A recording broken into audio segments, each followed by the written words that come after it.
Jemaat yang terkasih dalam nama Tuhan Yesus, di dalam kehidupan kita seringkali terjebak di dalam hal-hal rutinitas di dalam kehidupan kita. Kita seringkali tertipu dengan penampilan kita sendiri, bahkan dari penampilan dari orang lain. Perlu kita ketahui bahwa di dalam kehidupan kita ini, kita mampu membedakan sosial status orang lain, bisa dari penampilan, bisa dari perkataan, atau orang-orang yang selalu shopping kalau zaman sekarang. Mari ibu-ibu yang terkasih, kita membuka di dalam Wahyu pasal 3 ayatnya yang ke-1 sampai 6. Wahyu pasal 3 ayat pertama sampai ayatnya yang ke-6. Wahyu itu Alkitab paling terakhir. Wahyu pasal 3 ayat 1 sampai 6. Jika sudah mendapatkan, kita akan membaca silih berganti. Wahyu pasal 3 ayat 1 sampai 6. Dan tuliskanlah kepada malaikat jemaat di Sardis, inilah firman Dia yang memiliki ketujuh roh Allah dan ketujuh bintang itu. Aku tahu segala pekerjaanmu, engkau dikatakan hidup padahal engkau mati. Kamulah adalah yang tinggal dan sudah hampir mati. Sebab tidak satu pun dari pekerjaanmu aku dapat sisihkan di hadapan Allahku. Karena itu ingatlah bagaimana engkau telah menerima dan mendengarnya. Turutilah itu dan bertobatlah. Karena jikalau engkau tidak berjaga-jaga, aku akan datang seperti pencuri, dan engkau tidak tahu pada waktu mana aku tiba-tiba datang kepadamu. Tetapi bisa saja beberapa orang yang tidak mencemarkan pakaiannya, mereka akan berjalan dengan aku dalam pakaian putih, karena mereka adalah rakyat putih.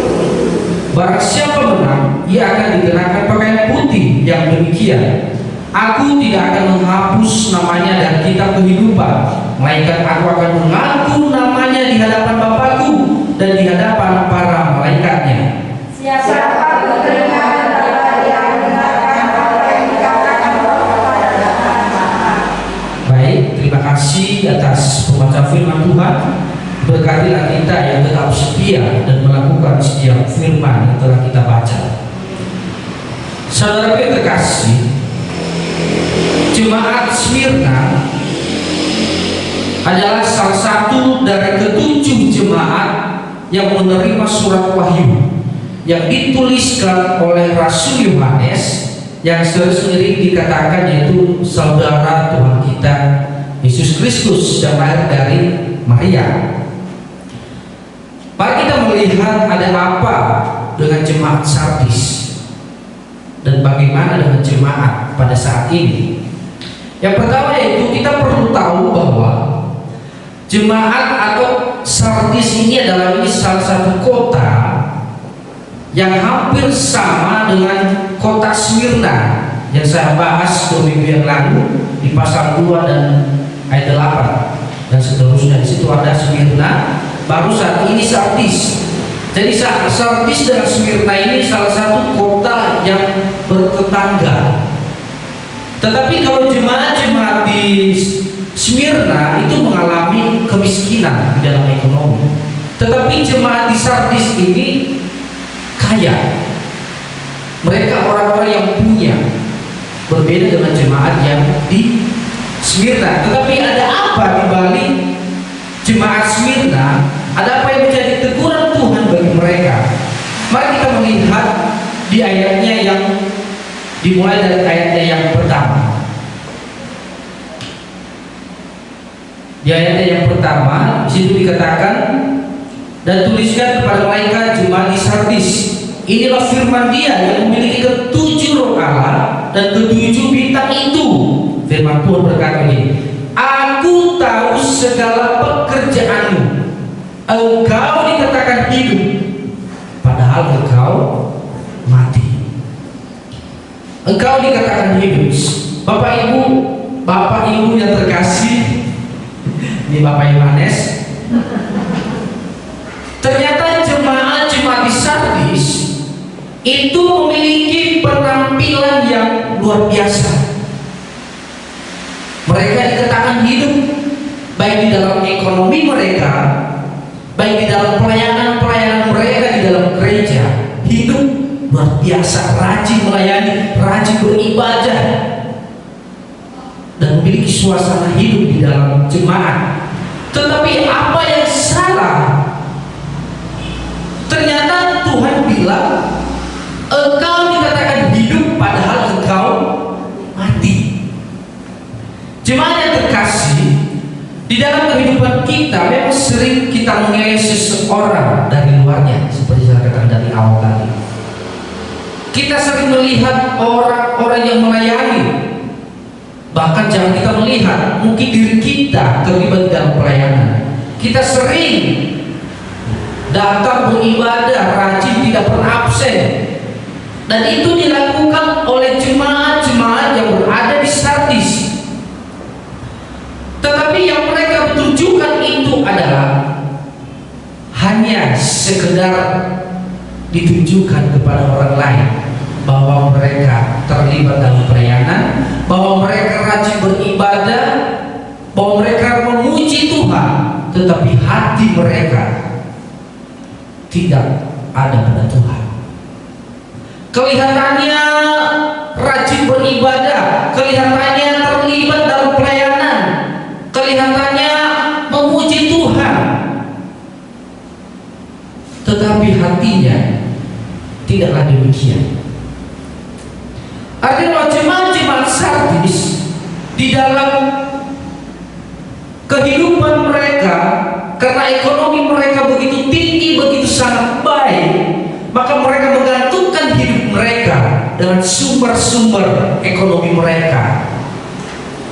Mereka bisa saja mensponsori satu gereja, baik saya 10 juta, 20 juta, 30 juta, tetapi itu hanya sekedar ditampilkan supaya orang dapat menilai dia bahwa ini orang yang luar biasa imannya. Itu saya katakan dari awal, kelihatannya rajin beribadah. Maka dikatakan Tuhan firman Tuhan berkata, engkau hidup, engkau dikatakan hidup, engkau dikatakan rajin pelayanan, engkau dikatakan rajin beribadah, tetapi engkau sebenarnya mati. Saudara yang terkasih, di dalam kehidupan kita beriman di dalam Yesus, seperti yang dikatakan kepada jemaat Sardis, jangan sampai di dalam kehidupan kita, di dalam iman kita, kita hanya sekedar menunjukkan bahwa saya bisa beribadah. Kita menunjukkan kepada orang lain bahwa kita adalah orang Kristen, bahwa kita adalah orang yang setia kepada Tuhan. Jangan sampai kita terjebak di dalam rutinitas kita. Jangan sampai kita hanya sekedar kelihatan, tetapi yang sebenarnya hati kita kepada Tuhan sangat jauh. Ternyata Allah tidak menyukai hal ini. Allah ingin semua orang yang melayani, Allah ingin semua orang yang percaya kepada Dia, mereka melakukan segala sesuatunya dimulai dari hati mereka. Mari kita melihat di dalam 1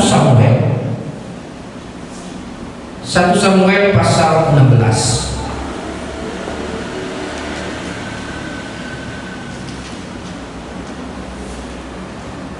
1 Samuel pasal 16 ayat yang ke-7. Jika sudah didapat salah satu dari ibu-ibu silakan membaca 1 Samuel pasal 16 ayat 7. 1 Samuel ayat 16 pasal 7. Tetapi firman 1 Samuel 16 ayat 7. ayat 7. Iya, 1 Samuel pasal 16. ayat 7. Tetapi berfirmanlah Tuhan kepada Samuel, janganlah pandang panasnya atau perawakan yang tinggi, sebab aku telah menolaknya. Bukan yang dilihat manusia, yang dilihat Allah. Manusia melihat apa yang di depan mata, tetapi Tuhan melihat hati. Manusia melihat apa yang di depan mata, tetapi Tuhan melihat apa yang ada di dalam hati. Artinya Bapak Ibu, kebiasaan Bapak Ibu ini, artinya jemaatnya terkasih bahwa jemaat Smyrna di dalam kehidupan pelayanan mereka, di dalam iman mereka kepada Allah, hanya kelihatannya mereka hidup dan mereka dilihat banyak orang dengan angkat jempol. Mengapa Bapak Ibu? Dikatakan engkau hidup di dalam gereja, engkau hidup, engkau aktif di dalam pelayanan, engkau aktif di dalam kunjungan-kunjungan, engkau aktif. Tetapi apakah hatimu benar-benar dekat kepada Allah? Ataukah kita hanya sekedar menunjukkan kepada sesama kita bahwa saya bisa, saya beriman, dan inilah saya? Dan itu banyak terjadi di dalam gereja-gereja Tuhan pada masa kini. Ada begitu banyak orang-orang yang percaya kepada Yesus hanya sekedar menunjukkan kepada orang lain bahwa dia adalah orang yang setia kepada Tuhan, tetapi hatinya jauh daripada Tuhan. Tuhan melanjutkan firman-Nya setelah dia berkata bahwa engkau hidup tetapi mati. Dia berkata di ayat yang kedua, bangunlah dan kuatkanlah apa yang masih tinggal, yang sudah hampir mati, sebab tidak satu pun dari pekerjaanmu aku dapat sempurna di hadapan Allahku. Ini yang saya katakan tadi Bapak Ibu, mereka rajin, mungkin dikatakan mereka rajin mendengarkan firman Allah, mereka rajin melayani, tetapi Tuhan berkata, aku mendapatkan pekerjaanmu tidak sempurna. Tuhan memperhatikan setiap pekerjaan umatnya. Tuhan memperhatikan setiap pelayanan yang dilakukan oleh umatnya, rajin beribadah. Tetapi Tuhan berkata, aku mendapatkan itu tidak sempurna. Mengapa Bapak Ibu bisa terjadi hal demikian? Bisa terjadi hal-hal seperti ini jika kita hanya menyenangkan. Salah satu contoh, menyenangkan hati pendeta, menyenangkan hati orang lain dalam gereja, supaya kita tidak dianggap bahwa orang yang paling malas beribadah. Tetapi bukan menyenangkan hati Tuhan. Itu yang terjadi di Sardis pada saat itu. Dan Tuhan menegur mereka, bangun, jangan hanya melakukan rutinitas supaya engkau dinilai orang lain, tetapi di dalam penilaian Tuhan engkau didapati tidak sempurna. Di hadapan manusia saudara bisa dikatakan sempurna di dalam pelayanan, tetapi di hadapan Allah kita tidak mungkin berbohong kepada Allah. Apa yang menjadi motivasi kita datang beribadah pada saat ini? Apa yang menjadi motivasi kita mendengarkan firman Allah? Apa yang menjadi motivasi kita melayani Tuhan? Untuk kemuliaannya kah? Atau supaya kita dilihat orang bahwa kita bisa melayani? Hanya saya dan saudara semua yang tahu jawaban dengan hal itu. Dan ketiga yaitu, ternyata di dalam gereja Tuhan, dia berkata di ayat yang ketiga, karena itu ingatlah bagaimana engkau telah menerima dan mendengarnya, turutilah itu dan bertobatlah. Karena jika engkau tidak berjaga-jaga, aku akan datang seperti pencuri, dan engkau tidak tahu pada waktu manakah aku tiba-tiba datang kepadamu. Artinya jemaat-jemaat Sardis yang sibuk mencari uang, yang sibuk dengan hitung-hitungan kekayaan mereka, sementara pelayanan mereka istilahnya mengisi waktu kosong saja. Tetapi hatinya di dalam pelayanan, tetapi hatinya di dasarnya ibadah. Bukan itu yang dia pikirkan. Tetapi bagaimana bisnisku tadi yang telah saya tinggalkan dari rumah, setelah ibadah jam berapa selesai, bagaimana supaya jalan lagi. Itu yang terngiang-ngiang di dalam pikiran dia. Yang penting saya hadir dalam gereja. Kalau di dalam perusahaan, yang penting saya absen. Data saya masuk jam 8, keluar jam 4 sore. Tetapi sesuatu hari itu belum tentu dia melakukan pekerjaannya dia. Tetapi kelihatannya sudah absen masuk, absen keluar. Dan itu terjadi di dalam gereja-gereja masa kini. Kelihatannya pokoknya saya datang ke gereja, saya tidak dijudge oleh pendeta bahwa saya malas ke gereja. Tetapi bagaimana usaha saya supaya lancar? Itu yang terjadi di jemaat-jemaat Sardis. Mereka terjebak dengan penampilan mereka. Mereka terjebak dengan hal-hal yang duniawi yang ditujukan kepada Allah. Saudara yang terkasih, Allah kita tidak bisa disogok dengan pelayanan. Allah kita tidak bisa disogok dengan rajin beribadah. Jangan sampai ada di dalam pikiran kita, pokoknya saya rajin beribadah pasti Tuhan berkati saya. Tidak, Bapak Ibu. Jikalau kita tidak benar-benar dari dalam hati dalam sujud kepada Allah, benar-benar dalam hati mencari Tuhan, maka sia-sia waktu kita yang berapa jam ini beribadah kepada Allah.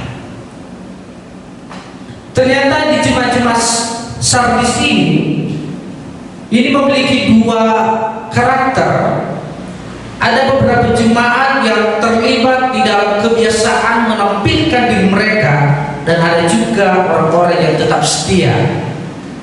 Kita baca di ayat keempat, Wahyu 3 ayat 4. Dia berkata begini, tetapi di Sardis ada beberapa orang yang tidak mencemarkan pakaiannya.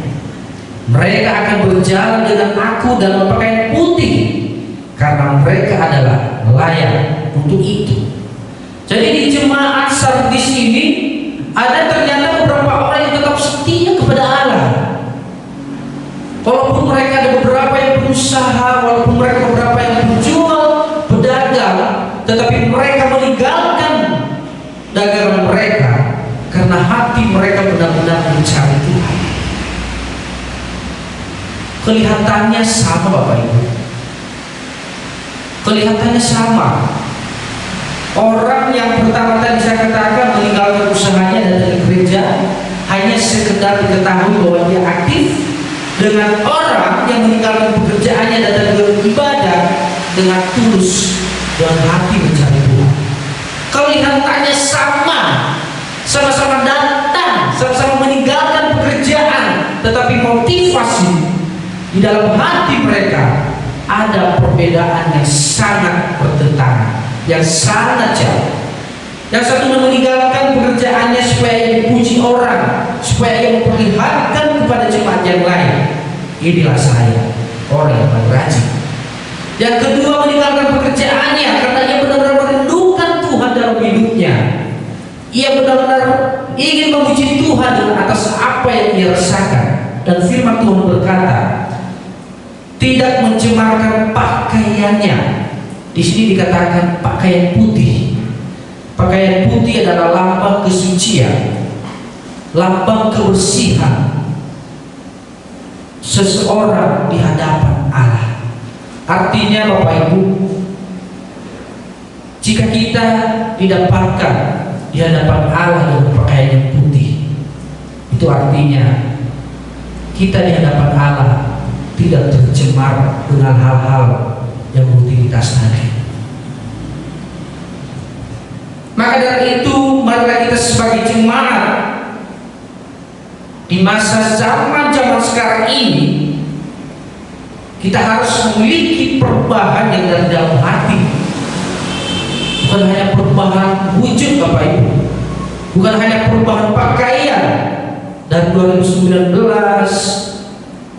setiap Natal setiap minggu mungkin selalu pakai baju yang kurang pas, tetapi 2020 memakai baju yang agak level tinggi. Bukan itu yang dimaksudkan perubahan, tetapi perubahan yang dimaksudkan di sini adalah dari dalam hati kita, sehingga kita didapati oleh Allah bersih dan sempurna. Jangan kita mencari bahwa supaya nanti orang lain mendapati saya setia dalam gereja, supaya nanti hamba Tuhan di gereja melihat saya rajin, tetapi Tuhan tidak melihat hal itu. Karena seperti yang kita baca tadi di Samuel, ketika Samuel mengurapi seorang raja yang dipilih Allah, dia melihat saudara Daud begitu gagah perkasa. Di dalam penglihatan Samuel, inilah yang diurapi Tuhan. Mengapa Bapak Ibu? Karena kakaknya Daud memiliki badan yang kuat, badan yang besar. Karena mereka adalah seorang prajurit. Tetapi Allah katakan apa?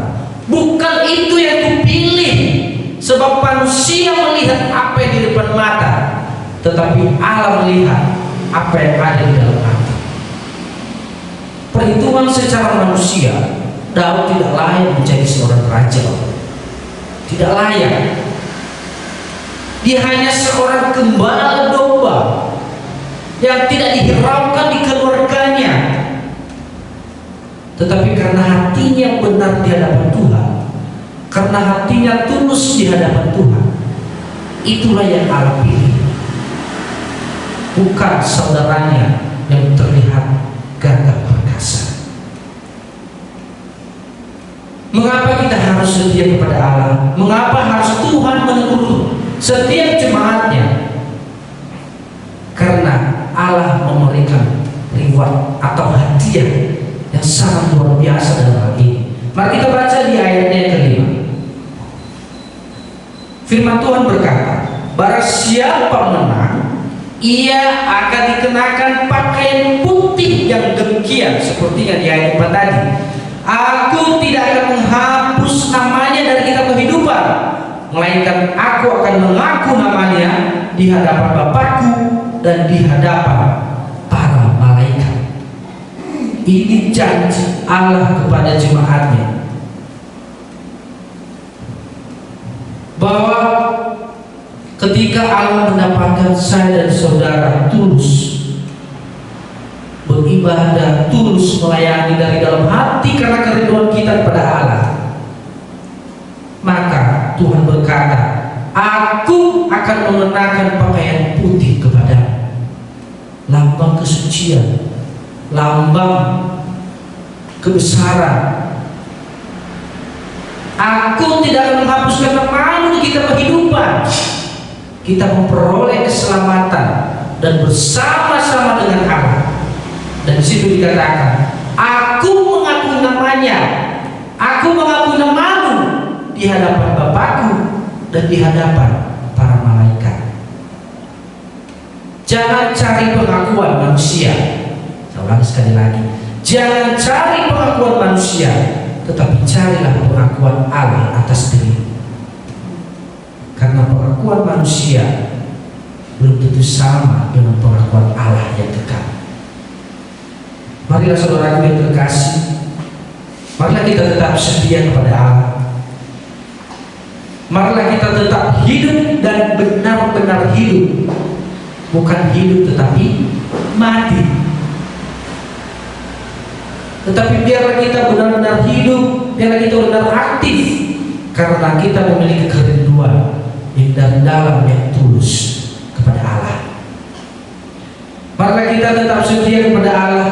Marilah kita mengoreksi diri pada saat ini. Apakah saya dan saudara sama dengan jemaat Sardis yang mencari Tuhan supaya dipuji orang, kelihatannya hidup tetapi mati? Ataukah jemaat yang lainnya dari ayat 4 tadi yang tidak mau mencemarkan diri dengan hal duniawi sehingga Allah mendapatkan mereka dan berjalan bersama-sama dengan Allah dengan pakaian yang putih?